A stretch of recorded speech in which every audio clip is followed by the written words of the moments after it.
Ranking Member. Thank you, Secretary Rubio. Look forward to 2 sessions together today. This afternoon, you'll be in front of the Appropriations Subcommittee. And I think there's going to be some themes across both of these. First, I think we all agree that China poses our single greatest geopolitical threat and that we have no choice but to deter China across the board and to outcompete China. Senator Ricketts and I just traveled to the Philippines and Taiwan and saw directly the challenges that we face there and regionally. And you've recently had some significant successes, the DRC, Rwanda, peace transition, the avoidance of escalation in India and Pakistan, the opening towards Syria. But I also, frankly, think that there's been a real lack of coordination and some serious harm to our standing in the world with some of the countries that we have worked most closely with over decades. The DOGE-driven, abrupt, and largely illegal cancellation of billions of dollars of contracts for humanitarian relief and aid, and the disrespect and the dismissal of thousands of AID staff and our NGO partners stands in sharp contrast to the state reorganization process you just presented on in your following. You've submitted plans and proposals. We're having a conversation. You're going to send a congressional notification. We're going to have a hearing.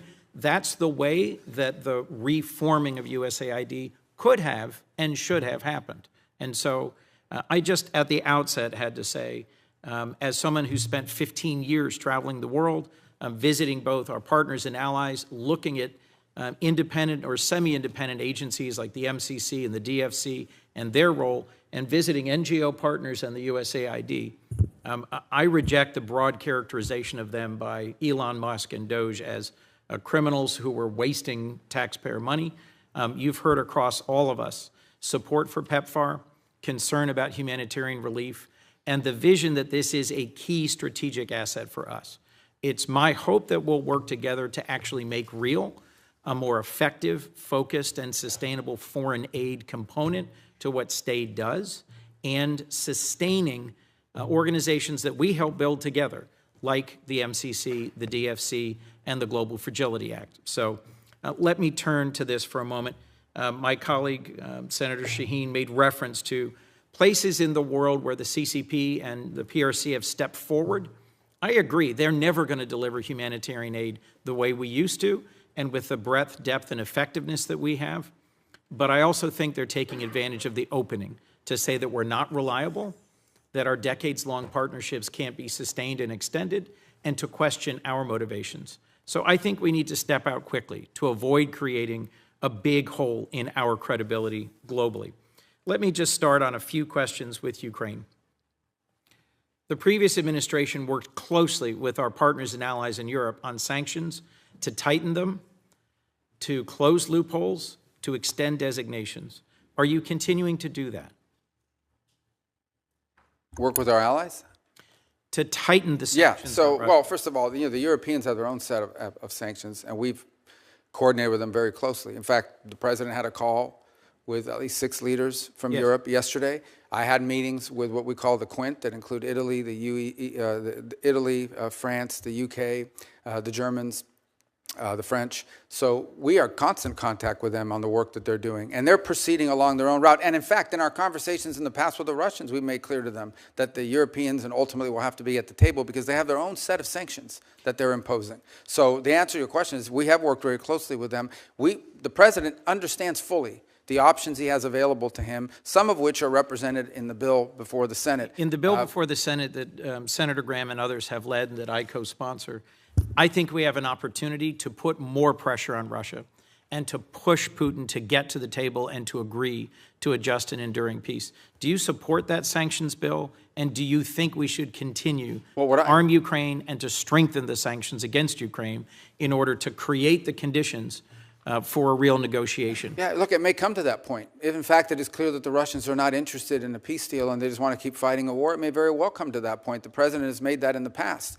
Our belief, the president's belief, is he believes that right now, if you start threatening sanctions, the Russians will stop talking. And there's value in us being able to talk to them and drive them to get to the table. We'll see. Look, they have to do this. No one's claiming that this is a guarantee. President Zelensky reversed himself, showed up, was ready and willing to negotiate, And Putin, I think, my view, continues to play for time. Well, so I hope that we can work together to put more pressure on Putin to get to the table and to resolve this. The other thing that I see clearly, and I think many of my colleagues do, is that what happens in Ukraine sets the table for what happens in the Indo-Pacific. That there's an increasing coordination between the Russians, the Iranians, the DPRK, and the PRC. Do you see that as well, Mr. Secretary? Well, we remind our European allies every day that were it not for China, Russia would not be able to sustain this. And they're fully aware of that. And obviously, we all understand the presence of the North Koreans and the Iranian role in this as well. But by the same token, I would say there's a flip side to that, and that is every minute we spend, every dollar we spend on this conflict in Europe is distracting both our focus and our resources away from a potential for a much more serious and much more cataclysmic confrontation in the Indo-Pacific. So the answer is yes, they are related, but they're related both ways. They're related on the one hand by the precedent that it could set, but they're also related by the fact that every minute that we spend on this conflict that cannot be won by military means, every resource that's expended into it, is money and time that's not being spent on preventing a much more serious confrontation from a global perspective in the Indo-Pacific. You made the point earlier that, in your view, we did not coordinate well enough between countries where we for decades had done humanitarian aid, disaster relief, public health work, and countries that ally with China in terms of resource mining and processing. One of the countries we visited was the Philippines. The Philippines is the most disaster-prone country on Earth. They have more typhoons, volcanoes, earthquakes than anywhere else, and they are a treaty ally of the United States. Yet we abruptly canceled a whole series of programs that provided disaster assistance, development assistance, and humanitarian aid. My hope is that we will work together to follow an appropriate and legal process to reform foreign aid and to align it with our values and priorities. I've long seen the MCC and the DFC as critical components in pushing back on what you correctly perceive as the PRC's extractive engagement with much of their region. What do you see as the future for organizations like the MCC and the DFC?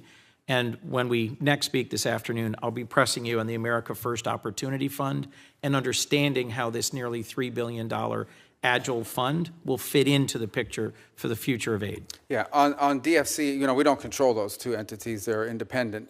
They're both undergoing a review. DFC, I think, has the opportunity to potentially even expand. That's not a commitment, but I'm telling you there's talk about that. On Millennium Challenge, I think that I saw some reporting out there that it was being imploded. My understanding is the way it's being approached is that it's being reformed but not done away with. It was actually created as an alternative to the way we did aid with USAID. And so there's work happening on both of them. So my personal view on DFC is I think DFC has an opportunity to perhaps do more. And it's the sort of investment we want to make around the world and the way it's structured. And on Millennium Challenge, it's undergoing a review right now, but the review is designed to improve it, not to eliminate it. Well, we should talk more directly about that. I'm concerned that what's happened in other agencies is happening there. The overwhelming majority of the headquarters staff being suspended or fired, and then compacts eliminated more quickly than it's being reformed. Same thing with global communications through USAGM, Radio Free Europe, Radio Free Asia. I'm concerned that we are conceding spaces to the PRC when we should be working together on a shared objective